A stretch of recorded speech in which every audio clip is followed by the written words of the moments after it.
Ambassador Gina Park was sitting at her desk, looking through boring trade papers, when her computer started beeping loudly.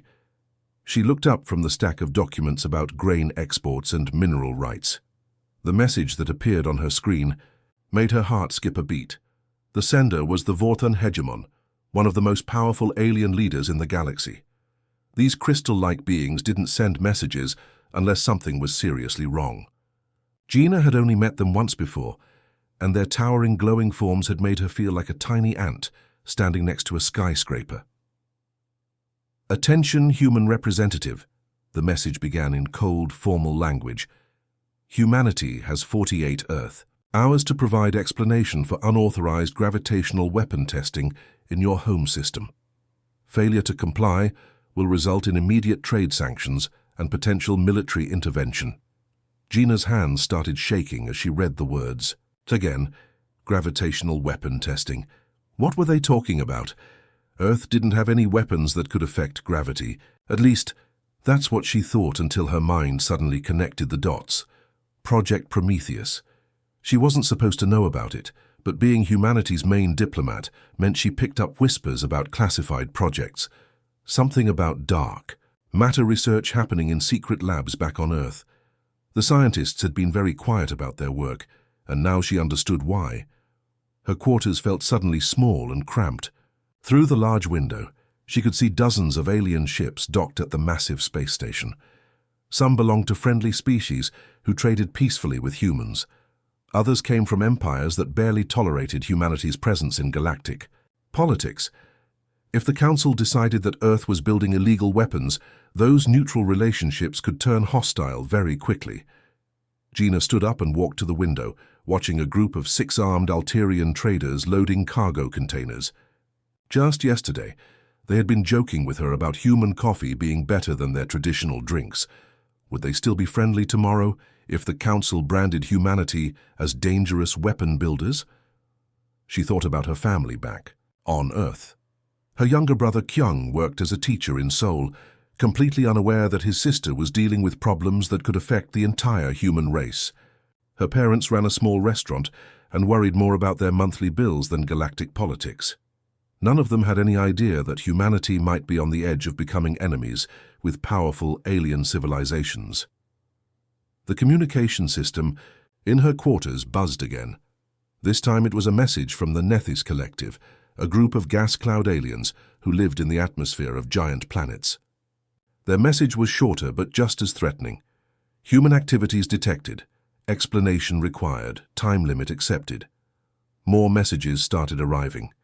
The Aquatic Federation, the silicon-based hierarchy, even the normally peaceful garden worlds, alliance.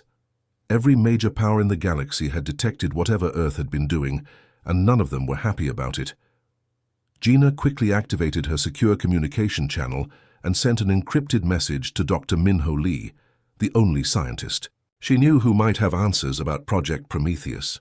Her message was simple but urgent. Need to talk immediately. Council knows about the project, situation critical. While waiting for his response, she tried to think of ways to buy more time. 48 hours wasn't much when dealing with galactic bureaucracy. Even simple trade agreements took weeks to negotiate, and this was about potential weapons that apparently scared some of the most powerful beings in the galaxy. She pulled up files about past incidents where humans had accidentally caused problems. With alien species, there was the incident with the crystalline miners, when human music had somehow damaged their communication crystals. Then there was the embarrassing situation with the flower people, when human perfumes had made their entire delegation sick. But those were small problems compared to this. The door chime sounded, and Gina's assistant Hyunwoo entered with a worried expression. He was young and had only been working in galactic diplomacy for 2 years, but he was smart and picked up on problems quickly. "Ambassador," he said quietly, "I've been monitoring communication channels.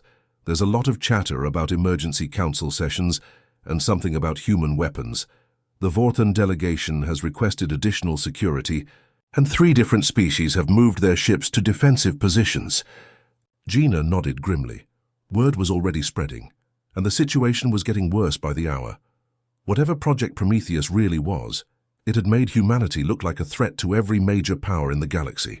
She had less than 2 days to either prove that Earth wasn't building dangerous weapons or find a way to explain why they were building something that scared aliens who had technology far beyond human understanding. The fate of humanity now rested in her hands, and she wasn't even sure what they were being accused of doing. Dr. Minho Lee stepped off the transport ship, carrying a metal briefcase that contained information more valuable than all the gold on Earth. His heart was pounding as he walked through the massive corridors of the council station. Alien beings of every shape and size moved around him, some floating, others walking on multiple legs, and a few that seemed to be made of pure energy. Ambassador Gina Park met him at the docking bay, her face pale with worry. "Minho, thank goodness you're here," she whispered as they walked quickly toward the main council chamber. "The situation is getting worse every hour. 3 more species have joined the complaint against us, and I heard rumors that some are talking about sending military fleets to Earth." Minho adjusted his glasses nervously. He was more comfortable in a laboratory than in a room full of alien politicians, but Earth's future depended on what happened in the next few hours. "I brought everything," he said, patting the briefcase. "All our research data, test results, and proof that we're not building weapons." The council chamber was enormous, with seats arranged in circles that went up toward a domed ceiling. Representatives from dozens of different species filled the space, their various forms creating a bizarre rainbow of colors and shapes. The crystalline Vorthan hegemon sat in the center, its body glowing with an angry red light that made everyone nearby nervous. "Dr. Lee," the Vorthan's voice boomed through translation devices, "you will now explain these gravitational disturbances that threaten galactic stability." Minho walked to the center of the chamber, feeling very small under the gaze of so many alien eyes. He opened his briefcase and pulled out a small device that projected 3-dimensional images in the air above his head. "Respected council members," he began, his voice shaking slightly, "what you detected near Earth was not a weapon test. We have developed something that we believe will change space travel forever."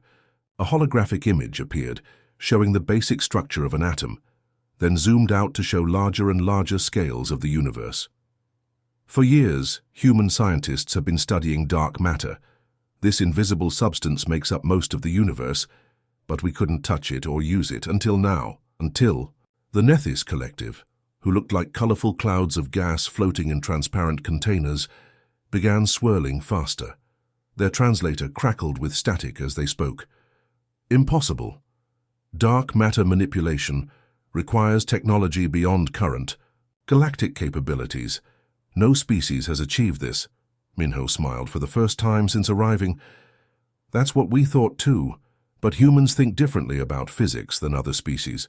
While you've been trying to control dark matter directly, we found a way to work with it by partially stepping outside normal space." The holographic display changed to show a ship that seemed to flicker in and out of existence. "Our propulsion system doesn't push against space like your engines do. Instead, it allows our ships to phase partially into what we call dark space, where the normal rules of physics work differently.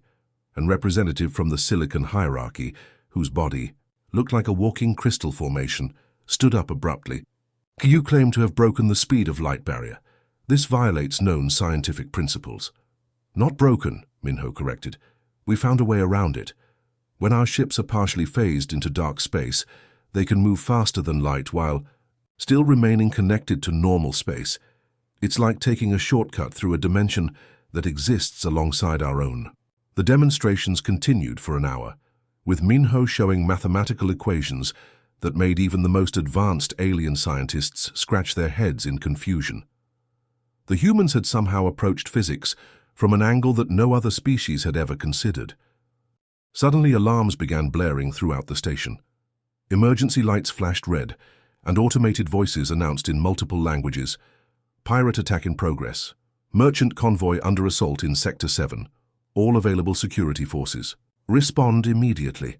Ambassador Gina felt her heart sink. The worst possible timing for a crisis. But then an idea formed in her mind, a desperate plan that could either save humanity or destroy their diplomatic relationships forever. She stood up and spoke loudly enough for the entire council to hear. "Respected representatives, instead of just talking about our technology, would you like to see it in action?" The Vorthan hegemon's crystalline form pulsed with curiosity. "What do you propose, human?" Gina pulled out her communication device and opened a secure channel. "Captain Hana, Kim, this is Ambassador Park. I'm authorizing you to bring the Prometheus out of stealth mode and assist with the pirate situation. Show them what we can really do." Dr. Minho's eyes went wide. The Prometheus was their most advanced prototype, and revealing it now would expose every secret of their dark matter technology. But as they listened to reports of the pirate fleet overwhelming the merchant ships, he realized that sometimes the biggest risks led to the greatest rewards. The council chamber fell silent as everyone waited to see. If human technology could live up to the incredible claims that had just been made, the main viewing screen in the council chamber flickered to life, showing the pirate attack in real time. 12 heavily armed pirate ships had surrounded a convoy of peaceful merchant vessels, their weapons blazing as they demanded surrender. The merchant crews were sending desperate distress calls, but the nearest security forces were hours away. Ambassador Gina Park stood with her hands clasped tightly behind her back, knowing that everything depended on the next few minutes. Doctor. Minho Lee watched nervously as alien representatives leaned forward in their seats, waiting to see what human technology could actually accomplish. "Where is your ship?" demanded the Vorthan hegemon, its crystal body pulsing with impatient red. "Light. We see no human vessels in that sector." Before Gina could answer, something impossible happened on the screen. Space itself seemed to shimmer and bend, like looking at the bottom of a swimming pool on a sunny day. The light around one area began to twist and curve in ways that made no scientific sense. Then the Prometheus appeared. It didn't fly into view like a normal ship. It didn't emerge from behind an asteroid or drop out of hyperspace. It simply became visible, as if someone had turned off an invisibility cloak. The ship's hull seemed to absorb light rather than reflect it, making it look like a piece of the night sky had been cut out and shaped into a vessel. Captain Hana Kim's voice came through the communication system, calm and professional, despite the chaos around her. "This is Captain Kim of the human vessel Prometheus. We're moving to assist the merchant convoy." The pirate ships immediately turned toward this new threat, their weapons charging up to full power. Energy beams and projectiles flew toward the Prometheus, but something strange happened. The attack seemed to slow down as they got closer to the human ship. Then they curved away as if the space around the vessel was twisted. "Impossible," whispered one of the Silicon Hierarchy representatives. "Those weapons should have destroyed any ship." Captain Kim's voice crackled over the speakers again. "Beginning defensive operations. All merchant vessels maintain your current positions." What happened next made every alien in the council chamber question everything they thought they knew about physics. The Prometheus didn't fire any weapons. Instead, it began to move in ways that violated the basic laws of motion. The ship suddenly accelerated to incredible speed without any visible propulsion, then stopped instantly without any deceleration. It phased through a large piece of space, debris as if the metal and rock weren't even there. Most shocking of all, it seemed to be in multiple places at once, appearing on different sides of the pirate fleet simultaneously. "How is this possible?" gasped the Nethys collective there, gaseous forms swirling frantically inside their containment fields. "Our instruments show the ship existing in several locations at the same time." Dr. Minho stepped forward to explain, but his voice was filled with excitement. "The Prometheus is partially phased into dark space. From our perspective, it looks like it's in multiple places, but it's actually moving through dimensions that exist alongside normal space." The first pirate ship suddenly stopped firing. Its weapons powered down and its engines went offline. The crew inside was probably panicking, but their ship was completely disabled.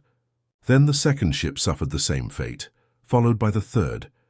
Captain Kim was somehow reaching out with invisible hands made of gravity itself, gently squeezing the pirate vessels until their systems shut down.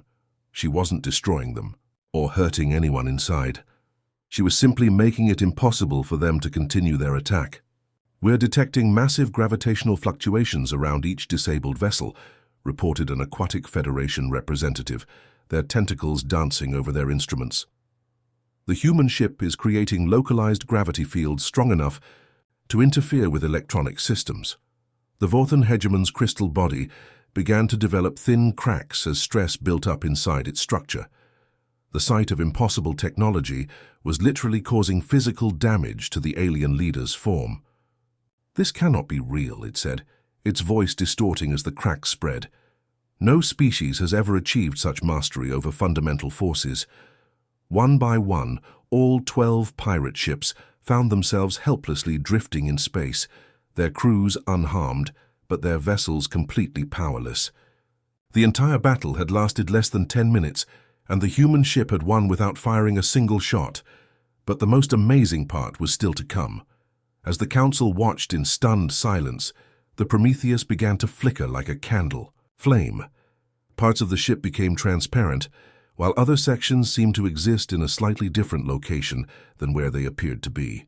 "The ship is phasing back into stealth mode," Dr. Minho explained to the speechless aliens. "It's moving back into dark space, where your sensors can't detect it." Within seconds, the Prometheus had vanished completely, leaving behind only the disabled pirate fleet, and a group of very confused merchant crews who couldn't understand what had just saved them. The council chamber remained silent for several long minutes as representatives from dozens of species tried to process what they had witnessed. Everything they thought they knew about technology, physics, and the limits of scientific achievement had just been thrown out the window by a species that most of them considered relatively primitive. Within 6 hours of the Prometheus demonstration, communication networks across the galaxy were buzzing with news that changed everything. Ambassador Gina Park sat in her quarters watching news reports from dozens of different worlds, each showing the same footage of the impossible human ship defeating 12 pirate vessels without firing a shot. On the crystalline homeworld of the Vorthans, their leaders were holding emergency meetings in giant crystal chambers. Their news broadcasts showed panicked discussions about how humans had somehow leaped centuries ahead in technology overnight. The translation came through Gina's speakers. "If humans can manipulate gravity itself, what other powers might they possess?" Dr. Minho Lee hadn't slept since the demonstration. His communication device kept beeping with incoming messages from alien scientists begging for information about dark matter manipulation. Some offered to trade their most advanced technologies, while others simply pleaded to understand how humans had achieved the impossible. "It's not that we're smarter than other species," Minho explained to a group of reporters via holographic link. "We just think about problems differently. When every other species tried to control dark matter by force, we learned to work with it instead." He pulled up a simple diagram showing how human scientists had approached the problem. "Imagine you're trying to catch a butterfly. Everyone else was using nets and traps, but we realized that if you move slowly and gently, the butterfly might land on your hand by itself." But not everyone was interested in peaceful cooperation. The first threatening message arrived from the Zephyrian Empire, a militaristic civilization that controlled dozens of star systems through fear and superior firepower. Their demand was simple and direct: share the dark matter technology immediately, or face the consequences. Emperor Vex himself appeared on the main council communication screen, his reptilian features twisted with anger. "Humans have upset the balance of power in this galaxy," he hissed through the translator. "We demand immediate access to this technology, or we will take it by force." Gina felt a chill run down her spine. The Zephyrian military was legendary for its ruthlessness. They had conquered entire civilizations with conventional weapons, and now they wanted technology that could make them unstoppable. But the Zephyrians weren't the only ones making demands. The Peaceful Garden Worlds Alliance sent a very different message, offering to share their agricultural and medical technologies in exchange for peaceful cooperation. The Aquatic Federation promised access to their underwater cities and ocean-based resources. "It's like the entire galaxy has gone crazy," Gina told Dr. Minho during one of their emergency meetings. "Half of them want to be our best friends, and the other half want to conquer us and steal our secrets." The situation became even more complicated when species began choosing sides. The Silicon hierarchy announced they would defend humanity against any aggressive actions, believing that the dark matter technology could benefit all civilizations if shared peacefully. Meanwhile, three smaller empires allied themselves with the Zephyrians, hoping to gain access to human technology through conquest. That's when Admiral Jiho Choi arrived at the council station with news that made everyone's blood run cold.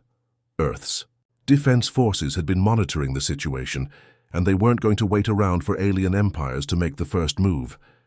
Admiral Choi was a stern woman with graying hair and eyes that had seen too many battles. She walked into the council chamber, wearing a crisp military uniform and carrying herself with the confidence of someone who held powerful cards in a deadly game. "I bring greetings from Earth Defense Command," she announced to the assembled alien representatives. "And I also bring friends." The main viewing screen activated, showing space around the council station. What appeared made several alien representatives gasp in shock. 7 human ships had somehow appeared without anyone detecting their approach. They hung in space like dark shadows, visible only because they chose to be seen. "These are our Phantom-class vessels," Admiral Choi explained calmly. "Each one is equipped with the same dark matter technology you witnessed on the Prometheus, but designed specifically for defense." The Zephyrian representative jumped to his feet, his scales changing color with rage. "This is a clear act of aggression. You bring warships to a diplomatic station." Admiral Choi smiled coldly. "These aren't warships, they're protection. We've received intelligence that certain empires are mobilizing invasion fleets toward Earth. We're simply making sure our diplomats can negotiate safely." Dr. Minho pulled Gina aside and whispered urgently, "This is getting out of hand.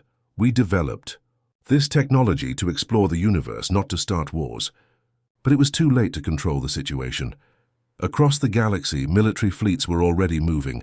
The Zephyrian Empire had mobilized over 100 warships and was heading toward Earth's solar system. 3 allied empires were sending their own fleets to support the invasion. On the other side, the Silicon hierarchy was gathering their crystalline battleships to defend humanity. The Garden Worlds Alliance was calling for peaceful negotiations, but they were also quietly moving their defense forces into position.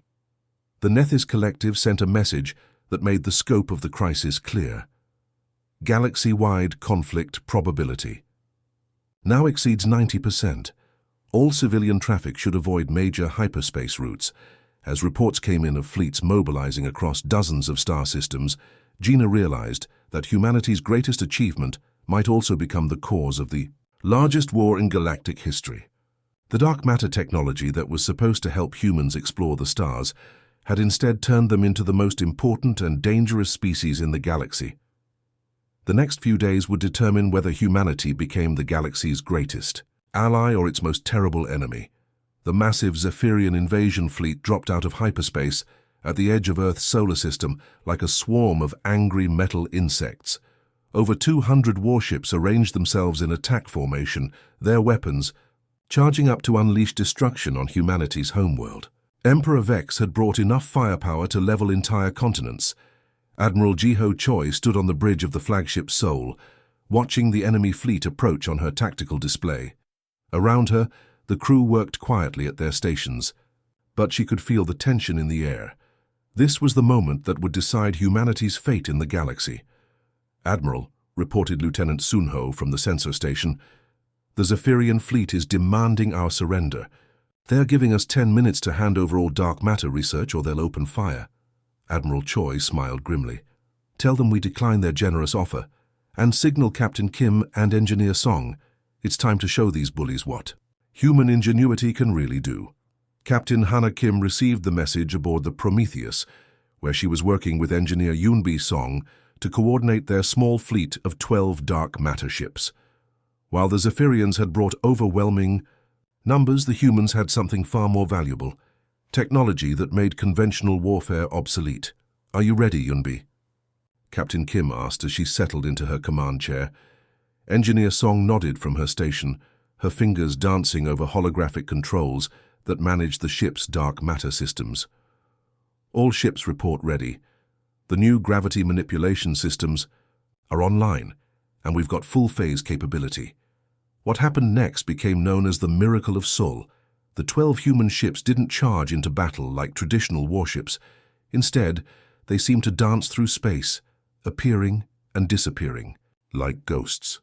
The Zephyrian fleet opened fire with everything they had, but their weapons couldn't hit targets that existed partially outside normal space. Captain Kim's voice came over the communication channels, calm and professional despite the chaos around her. Beginning containment operations. All civilian traffic in the system, please maintain safe distance. The first wave of Zephyrian ships suddenly found themselves trapped in bubbles of twisted spacetime. Their engines strained against gravitational fields that held them as gently but firmly as a parent holds a struggling child. Weapons that had been charging up suddenly powered down as their energy was harmlessly redirected into empty space. Emperor Vex watched in growing horror from his flagship as his mighty fleet was neutralized without a single shot being fired in return. "Impossible!" he roared at his tactical officer. "Our weapons are passing right through their ships." Engineer Song was demonstrating the full capabilities of human dark matter technology, creating localized gravity wells that disabled enemy vessels while carefully ensuring no one was hurt. It was precision warfare on a scale that had never been seen before. But the most shocking moment came when the Prometheus suddenly appeared directly in front of the Emperor's flagship. Captain Kim opened a direct communication channel, her face appearing on Vex's main screen. "Emperor Vex," she said, politely, "your invasion has failed. Your ships are disabled, but your crews are unharmed. I suggest we discuss this situation like civilized beings." Within 2 hours, the entire Zephyrian fleet was helplessly drifting in space, their weapons offline, but their life support systems working perfectly. Not a single person had been killed or even injured. The humans had demonstrated power beyond anything the galaxy had ever seen, but they had used it with incredible restraint. Back at the council station, Ambassador Gina Park was preparing for the most important speech of her life. Representatives from every major civilization were present, either in person or through holographic link. The demonstration at Earth had changed everything, and now it was time to decide what came next. "Respected representatives," Gina began, standing in the center of the Great Chamber, "today you have seen what human technology can accomplish. We could use this power to conquer and dominate, as many species have done throughout history, but that's not who we are." She activated a holographic display showing Earth's blue and green surface. "We offer to share our knowledge freely with any species committed to peaceful exploration and mutual cooperation. We want to be partners, not rulers." Dr. Minho Lee stepped forward to explain the technical details. "Our dark matter technology isn't just about building better spaceships. It's about understanding the universe in ways we never thought possible. Imagine exploring galaxies beyond our own, or unlocking the secrets of black holes safely." The response was immediate and overwhelming. The Garden Worlds Alliance was the first to accept, followed quickly by the Aquatic Federation and the Silicon Hierarchy. Even the Nethys Collective, who had been suspicious of humanity from the beginning, agreed to peaceful cooperation. Emperor Vex, speaking from his disabled flagship, was the last to surrender. "The Zephyrian Empire accepts these terms," he said through gritted teeth. "We will abandon our military expansion and focus on peaceful development." The agreement that followed became known as the Dark Matter Accords. Humanity would share their revolutionary technology, but only with civilizations that committed to using it for exploration and mutual benefit, never for conquest or oppression. Engineer Song designed training programs to teach alien scientists about dark matter manipulation, while Captain Kim established joint exploration missions to investigate the mysteries of deep space. Admiral Choi oversaw the creation of a new galactic peacekeeping force where human dark matter ships would protect trade routes and prevent conflicts. The old Galactic Space Council dissolved itself and reformed as the Galactic Cooperation Initiative, with humanity serving as both technological guides and peaceful protectors. For the first time in galactic history, advancement came through sharing knowledge rather than hoarding it. As Ambassador Gina watched the signing ceremony, she realized that humanity had achieved something unprecedented. They had become the most powerful species in the galaxy, not through conquest but through generosity and wisdom.